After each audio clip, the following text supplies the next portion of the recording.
Mad by beccaliz27, Chapter 3, Eloise. It had been nearly a month since Lady Featherington's ball, and Eloise had not spoken to Penelope since then. Although still angry, Eloise ached for the company of her best friend. The last month had been tedious, to say the least. It was an endless parade of promenades at the park with gentlemen that she could have cared less about, dismal teas with young ladies of the ton, with whom she had nothing in common, and boring balls in which she was not even allowed to eat. Penelope had of course been at the same balls and events, but they had maintained their distance from each other, a fact that Violet had not missed. "Eloise, dearest, you have not spent any time with Penelope of late. I do hope the two of you have not had a quarrel," said Violet gently. "No, mother," replied Eloise. "She has just been busy." Penelope had in fact been busy. Eloise had been surprised when, the day after the Featherington ball, they had received a new issue of Lady Whistledown. Eloise thought that Penelope had given it up, but she was clearly still intent on spreading gossip and ruining the lives of the members of the ton. "You would tell me if her absence had anything to do with Colin, wouldn't you, Eloise?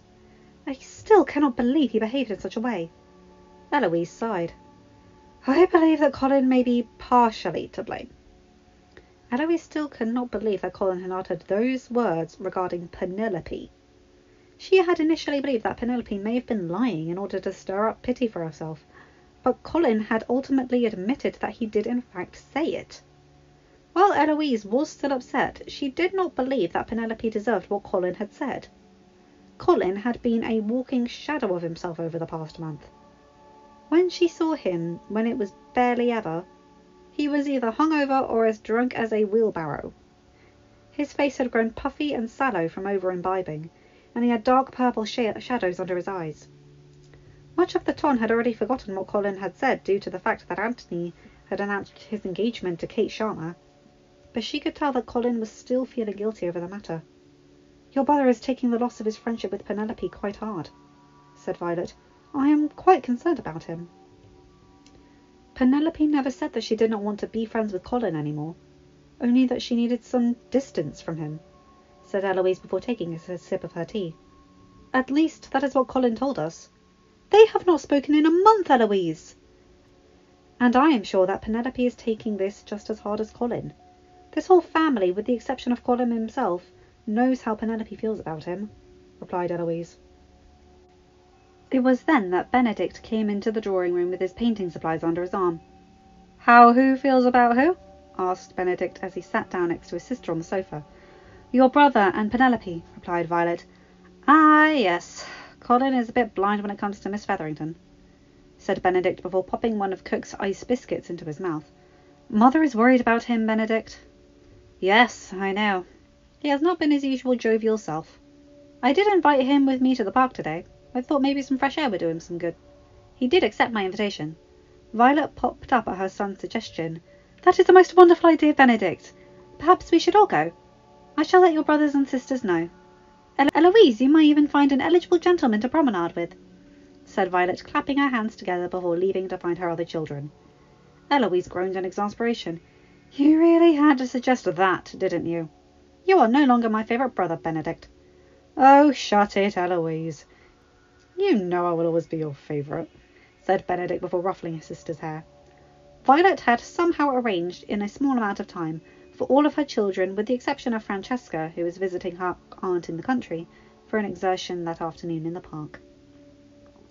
Anthony had gone to fetch his fiancée, Miss Kate Sharma, and would be meeting with them shortly, while Benedict and Colin escorted their mother and younger siblings. Eloise did have to admit that it was a lovely day to be outside. The sun was shining brightly, and there was hardly a cloud in the sky. As the footmen were setting up their tent, Violet came to stand by Eloise's side. "Eloise, there is Lord Fife. Perhaps you should set your sights on him as a suitor," said Violet, as the gentleman passed by and tipped his hat to her. "That is out of the question, mother," said Colin sharply, while Eloise scoffed at her mother's suggestion. "He is an absolute cad. Eloise can do better," replied Colin after their mother arched her eyebrow at him. "Besides, mother, I do not like his hair. It is too long in the back," said Eloise flippantly, while her mother walked away in defeat.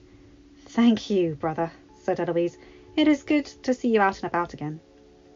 Colin did not seem to acknowledge Eloise, for he was looking at something just over her left shoulder. Turning, she saw that Penelope was coming up the path with her eldest sister Prudence and their mother, Lady Featherington. As she looked back at her brother, she could see the sadness and regret reflecting in his eyes. Eloise knew that Colin missed Penelope's company just as much as she had, if not more. "Perhaps you should go and speak with her, Colin," said Eloise. Colin shook his head. "She will not see me, and I think I am still too ashamed of my behaviour."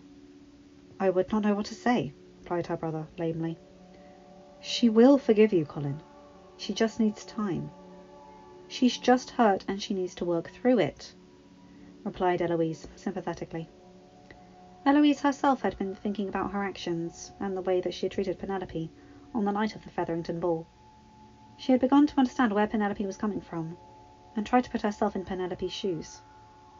Eloise came from a close-knit, supportive and loving family, while Penelope did not. Penelope's mother, Lady Featherington, was constantly berating her youngest daughter, and Eloise knew how it affected Penelope's feeling of self-worth. Eloise would also never have to worry about being taken care of financially, which Penelope did. It seemed as if the Featherington family would never recover from their financial woes. "Eloise, there is Penelope. Perhaps you would enjoy a walk around the park together," called Violet from the tent. Penelope would have overheard, looked to Eloise as if to ask if she would be amenable to her mother's suggestion. Eloise nodded. "Thank you, Mother. We will return shortly," said Eloise, as she and Penelope began to walk down the path towards one of the footbridges. After walking for a few minutes in silence, Eloise stopped to look at her friend. "Pen, I must apologise for the way I spoke to you the night of your mother's ball. I was so hurt by the fact that you chose to write about me.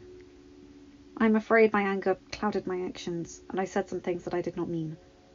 I will admit that I was also hurt that you felt you could not tell me that you were Lady Whistledown, and I was also jealous.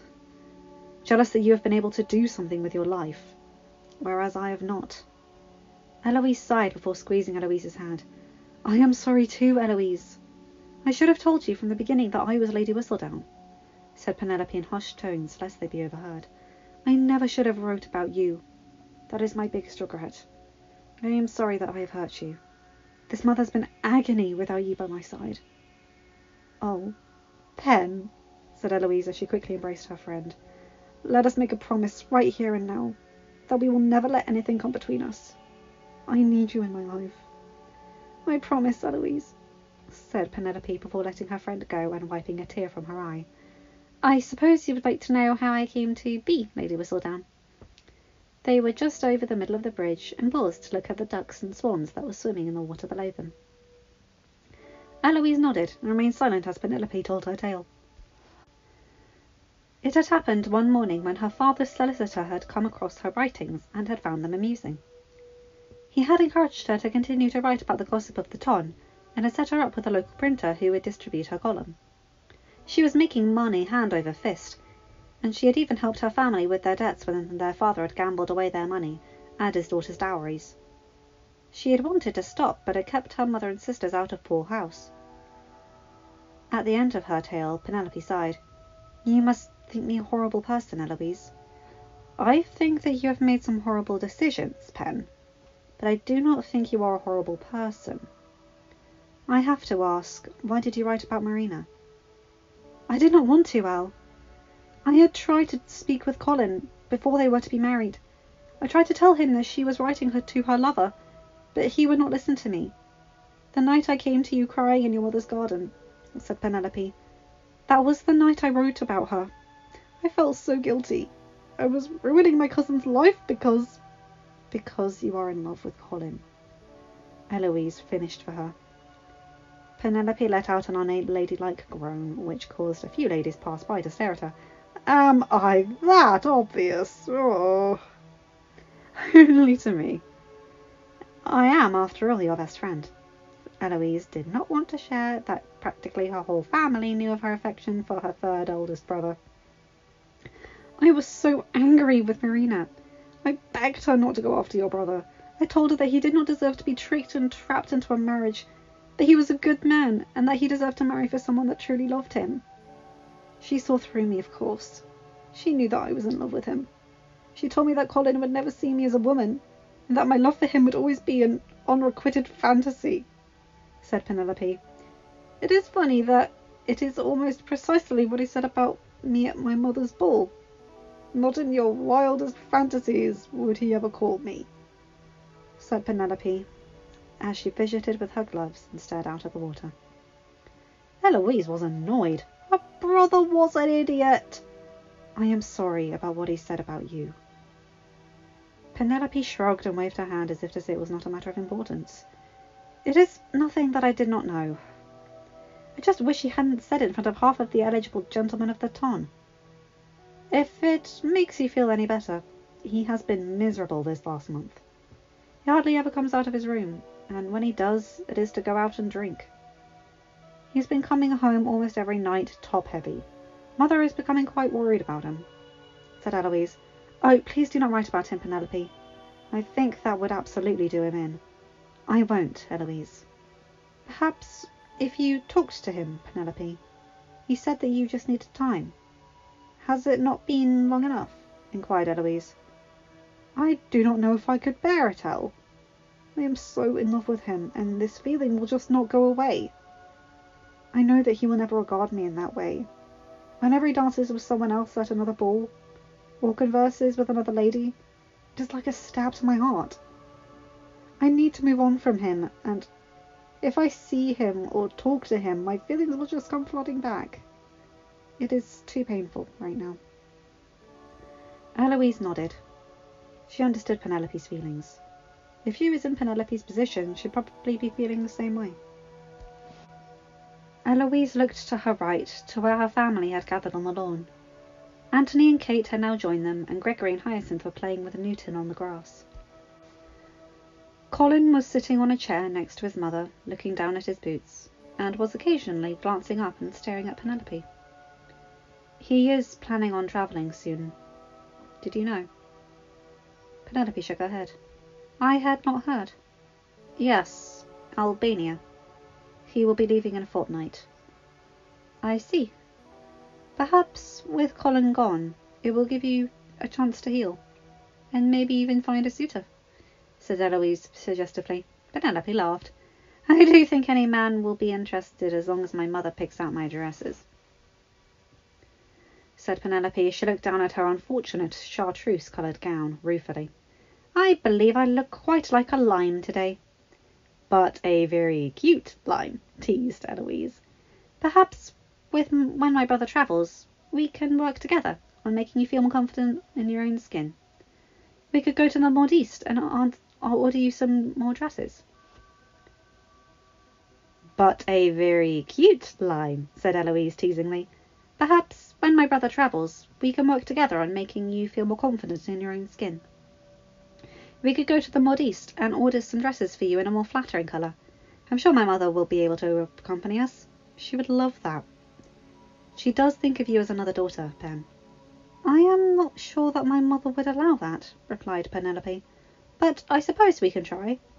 I vowed to myself that on the night of my mother's ball, that I would be better, more confident, and that I would shrug off my old wallflower ways. It is easier said than done, Al. Do not worry about a thing, Pen, said Eloise, as she entwined her arm into Penelope's. Leave it to me, she added, before they began walking back to the Bridgerton family, their friendship renewed. End of chapter. Hi guys, hope you enjoyed that. Okay, so this is much more of an Eloise chapter then, huh? Wow. I don't think their relationship will heal this quickly in the show, but who's to tell? Regency era friendships are very different from how they are.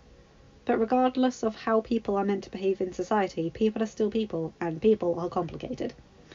But I think without her two best friends, Penelope would have been miserable with her mother and sisters. They love each other, but that's love with heavy connotations. Ugh, that's not a good family dynamic. And I like that Eloise is finally acknowledging how privileged she is. The complaint I have against Eloise in the show, I love her, don't get me wrong, but she refuses to acknowledge how privileged she is. She refuses to see that she has so much already. She thinks she always needs more.